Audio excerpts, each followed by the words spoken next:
इस वक्त हम गवर्नर हाउस के बाहर हैं। इमरान खान साहब ने जिस तरह कल ऐलान किया था कि वो यहाँ पर तकरीर करेंगे, एक प्रोटेस्ट उन्होंने अनाउंस किया था।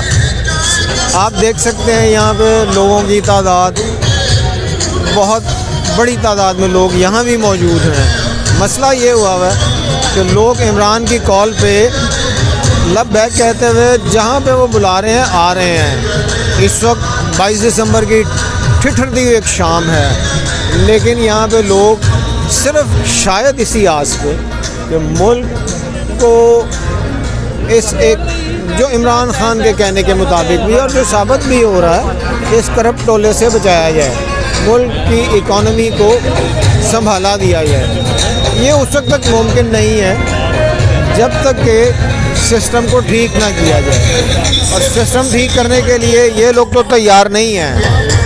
जो पुराने स्टेटस को के हमारे नुमाइंदे हैं, ये अपने इंटरेस्ट को वॉच करते हुए यहाँ पे मौजूद हैं। ये आवाम के लिए, आम आदमी के लिए नहीं है।